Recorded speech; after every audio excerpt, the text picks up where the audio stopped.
বসুমতাৰীৰ পৰিপন্থাত গৈ সত্যতাৰ যি নেকি প্ৰতীক বা স্বচ্ছ এক বিকাশ চৰকাৰৰ বাবে যি এন্থনী বসুমতাৰী ডাঙৰীয়াই নিজৰ প্ৰতিনিধিত্ব আগবঢ়াইছে তাত ৰাইজৰ অহৰহভাৱে অসংখ্য সমৰ্থন আছে বুলি ইয়াতেই জল পটপটকৈ মই দেখিবলৈ সক্ষম হৈছোঁ। আৰু এই যি আমাৰ আজিৰ যি পৰিস্থিতি UPPLৰ যি ক্ষমতা, আজিৰ যি UPPLৰ যি ষ্টেণ্ড, সেই ক্ষমতাখিনিত UPPLক লৈ অনাৰ বাবে দৰাচলতে আমিতো টিভিয়ে পত্ৰই ওলাই থকা মানুহ, কিন্তু গ্ৰাছৰুটত আমি ইমান কাম নকৰোঁ। কিন্তু গ্ৰাছৰুটৰ যিমানবোৰ কৰ্মচাৰী মানে কৰ্মকৰ্তাৰ পৰা আৰম্ভ কৰি গ্ৰাছৰুটৰ যিমানবোৰ নেতৃবৰ্গসকল আছে বা সভাপতিৰ পৰা আৰম্ভ কৰি ইভেন UPPL অফিচত চাহ দিয়া ব্যক্তিগৰাকীকো মই ধন্যবাদ জ্ঞাপন কৰিছোঁ। কাৰণ হয়তো তেওঁ সময়ত চাহ নিদিলে আমাৰ বিভাগবোৰ ইমান কাম নকৰিলেহেঁতেন আৰু আমি ইমানবোৰ কাম সহজতে কৰিব নোৱাৰিলোহেঁতেন। আমাৰ UPPLৰ গাড়ী চলোৱা গাড়ী চালকজনকো মই ধন্যবাদ জ্ঞাপন কৰিছোঁ, যাৰ বাবে আমি সময়ত এটাৰ পৰা এটা মিটিঙত আমি মানে গৈ পাবলৈ সক্ষম হওঁ। মই ইমান ডাঙৰ ভাষণ নাৰাখোঁ, সকলোৱে জানে নিশ্চিতভাৱে, বহুতবাৰ সংবাদ মাধ্যমতো প্ৰকাশ পাইছে, লুকাই থোৱা বস্তু নহয়। মই এজন 22 বছৰৰ ল'ৰা, গ্ৰেজুৱেশ্যন মোৰ অলপ কেইদিন আগতে সম্পূৰ্ণ হৈছে। কিন্তু তথাপিও UPPLৰ একমাত্ৰ মুখপাত্ৰ হওক বা UPPLৰ কেন্দ্ৰীয় সমিতিত এক সুদৃঢ় নীতিৰে আগবঢ়াই লৈ যাবৰ বাবে মোক যি কেন্দ্ৰীয় সমিতিৰ তৰফৰ পৰাই হওক বা UPPLৰে হওক বা আমাৰ ৰাইজৰ মানে আশীৰ্বাদৰ ফলত মানুহে কয় যে ৰাইজে নখ জাকৰিলে নৈ বয়। তো ৰাইজৰ আশীৰ্বাদত যি মই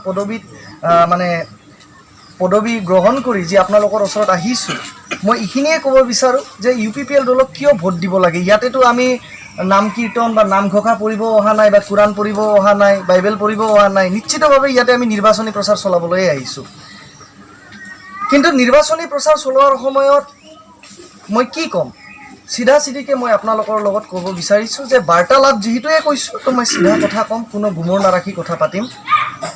বহুত ডাঙৰ সংগঠন আছে, ডাঙৰ বিয়াগুম নেতা আছে, সেইবিলাকে বেলেগ কথা ক'ব পাৰে। মই এজন সৰু ল'ৰা হিচাপে, আপোনালোকৰ সন্তান হিচাপে মই আপোনালোকৰ আগত মোৰ মত ব্যক্ত কৰিব বিচাৰিছোঁ। আজি মানুহে যেতিয়া ৰাজনীতিকৰ কথা ভাবে বা ৰাজনীতি ক্ষেত্ৰখনত যোগদান কৰিব বিচাৰে, নিশ্চিতভাৱে মানুহে তিনিটা কথা ভাবে।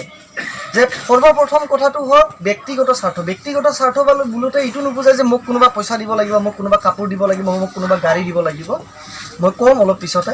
দ্বিতীয়টো হ'ল আমাৰ নিজৰ পৰিয়ালৰ স্বাৰ্থ বা নিজৰ যিখিনি গাঁওখনৰ স্বাৰ্থ। কাৰণ পৰিয়াল, আত্মীয়, কুটুম্ব মিলি আমাৰ যিমানখিনি খিলঞ্জীয়া গাঁও আছে, অসমীয়া গাঁও আছে, আমাৰ যিমানখিনি ক'ব গ'লে নামনি অসমেই হওক বা উজনি অসমেই হওক, আমাৰ কুটুম্ববিলাক গাঁৱতে সিঁচৰিত থকা। তো গাঁও মানে আমাৰ কুটুম্ব বা আত্মীয়সকল, তেওঁলোকৰ স্বাৰ্থ। তৃতীয়তে ক'ব গ'লে আমাৰ অঞ্চলখনৰ স্বাৰ্থ।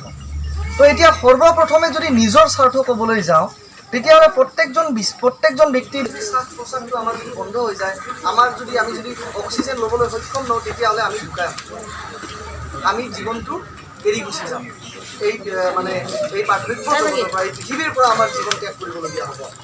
আমি এজ এ মানুহ হিচাপে জীয়াই থাকিব বিচাৰোঁ। যেনেকৈ আমাক বতাহ, পানী, খাদ্য দৰকাৰ, তদ্ৰূপ যিটোৱে মই গ্ৰেজুৱেশ্যনত ছ'চিয়লজিৰ অনাৰ্ছ ষ্টুডেণ্ট আছিলোঁ, সমাজনীতিত কোৱা হয় যে মেন ইজ এ ছ'চিয়েল 2003 পৰা 2005লৈকে চলালে, সেইটো মই ক'বলৈ নাযাওঁ। ৰাইজে তেওঁক নিৰ্বাচিত কৰি 2005 পৰা 2020লৈকে, অৰ্থাৎ 15 বছৰ, 3টা টাৰ্ম, 5 বছৰকৈ 3টা টাৰ্ম, 15 বছৰ তেওঁক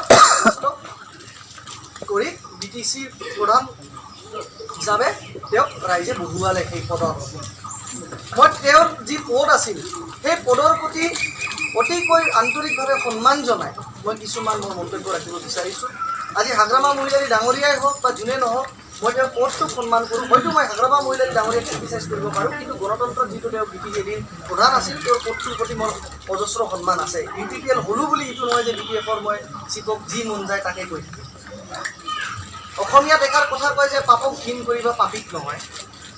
তো মই সেইকাৰণে কিছুমান কৰ্মৰ আজি দাঙি ধৰিব বিচাৰিছোঁ, যাৰ ফলত আপোনালোকে বাধ্য হ'ব যে আপোনালোকৰ বিবেকৰ পৰা বিচাৰিবলৈ যে কাক আমি এইবাৰ ভোটটো দিব লাগে। সকলোৰে বিবেক আছে। আজিৰ দিনত কোনোৱে মেট্ৰিক পাছ, কোনোৱে হায়াৰ ছেকেণ্ডেৰী পাছ, কোনোৱে মেট্ৰিক ফেইল, এইবিলাক লৈ ডাঙৰ কথা নহয়। আজিৰ যিটো দিন, আজিৰ যুগত সকলোৰে জ্ঞান আছে, সকলোৰে বিবেক আছে। সেইটো কথা নহয় যে কোনোবা অশিক্ষিত, কোনোবা শিক্ষিত সেয়া কৰিছিলে। তেওঁ কৈ দিলে যে মানুহে যদি এইবাৰ অৰ্থাৎ এজন ছোৱালী বিয়া পাতে বা এজন মাইকীৰ লগত বিবাহ বন্ধনত আবদ্ধ হয়, তেতিয়াহ'লে এতলা সোণ পাব। আৰু 2টা ছোৱালী বিয়া পাতিলে আমি BTCৰ পৰা 2 তোলা সোণ দিম, বেছি বিয়া পাতিব লাগে। এতিয়া বাক্সাত এইটো গৈ ৰাজহুৱাভাৱে এই মন্তব্যটো প্ৰকাশ কৰিলে ওদালগুৰিত ৰাইট ওদালগুৰিত তেওঁ কৈছিলে মই যদি ভুল নহয় বাক্সাটো এক্সাম কৰিছিল তো ওদালগুৰিত তেওঁ আহি এই মন্তব্যখিনি আপোনালোকৰ জিলাতে আহি তেতিয়ালৈ বেছি ভাল যে আপোনালোকে নিজে মানে সাক্ষী হিচাপে দেখিছে তো তেওঁলোক যিটো এজন নেতাই এটা মাতৃ জনগোষ্ঠীক সেইদৰে ব্যৱহাৰ কৰিব পাৰে সেইদৰে তুচ্ছ তাচ্ছিল্য কৰিব পাৰে সেইজন নেতাৰ ব্যক্তিত্বটো ক'ত থাকিব মই ৰাজনৈতিক কৰ্মৰাজিটো পিছত আহিম দ্বিতীয় কথাটো হ'ল ভূপেন হাজৰিকাদেৱে সুধা কণ্ঠই কৈছিলে যে নিজ আইক ভাল পালে আনৰ আইক বেয়া পোৱাটো নুবুজায় অৰ্থাৎ মই যদি মোৰ মাক ভাল পাওঁ ইটো মানে ইটো নুবুজায় যে তেওঁৰ মাক মই বেয়া পাম মোৰ মাক ভাল পালে মই আপোনাকো ভাল পাব পাৰোঁ তেওঁকো ভাল পাব পাৰোঁ সকলোকে ভাল পাব পাৰোঁ কিন্তু হাগ্ৰামা মৈদাৰী ডাঙৰীয়াৰ কি হ'ল যে তেওঁ না নিজৰ